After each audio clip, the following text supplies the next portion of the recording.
This flop break brought to you by Flow Circus. Co-founders Don Daria and Paul Miller have over 20 years of experience providing organizations with tools and trainings they need to promote well-being, strengthen teams, and practice strategies to thrive in the messiness of learning, growth, and change.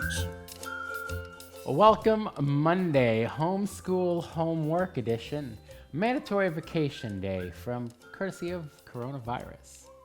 As you're establishing your new routines, by choice or not, it's important that you pay attention to your both mind and body and establish breaks to maintain sanity for moms, dads, and kids.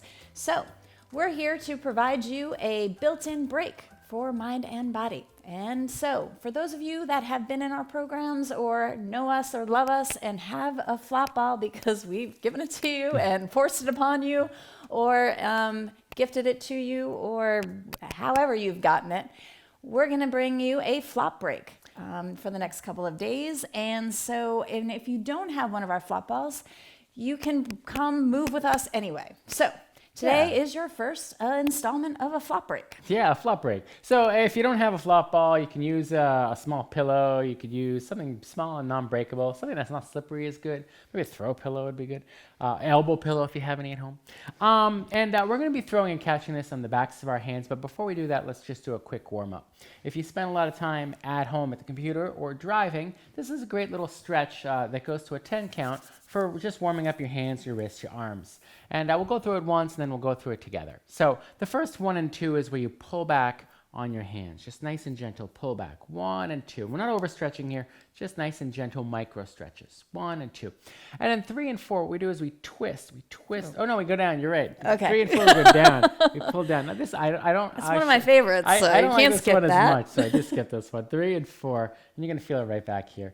3 and 4. 5 and 6, twist your arm. You're going to twist your wrist, and it's going to go all the way up See, your I don't arm, like down that your one shoulders. as much. It's weird. 5 and 6. All right, and then 7 and 8, give a good tug on your thumbs. This is a good one. This is a really good one for carpal tunnel, I've been told. Give it a little tug there, 5 and 6, 7, 8. And then 9 This and 10. is my favorite. And then give a little shakes, a little savasana of your Shavasana. Shavasana of your hand wrist. Stretching. So let's go through this one more time, nice and quick with 10 count. 1. Let's count together. 2. And then we're going to pull back. 3, 4, and then twist. 5, 6. Now thumbs. 7, 8, and then shake it out. 9 and 10. Okay. All right. So we've got these flop balls. These are generically known as a hand sack, and it's played with on the back of your hand. Now, if you have a small hand, what can you do, Don? That's right. That's right. Thank you very much. Yeah. Or my other favorite, the paddle, where you put your thumbs underneath your hands and put your hands together, double the size. Ooh, a paddle. Oh, very nice, very nice. Good for kids. So you have it on the back of your hand. What we're going to do is just show you real quickly the 4 flips and the flat. The flat is just gently or simply a toss. It's just a toss up nice and gentle, and it doesn't flip. It just goes up, comes down. Now, this is very simple to do small, but just because it's simple doesn't mean it's easy. Because as you create distance, make it go higher and higher. As I just demonstrated. Yeah, exactly. I was using 2 hands too. As you go higher and higher, you're going to notice it gets harder and harder to keep flat. So again, simple isn't necessarily easy.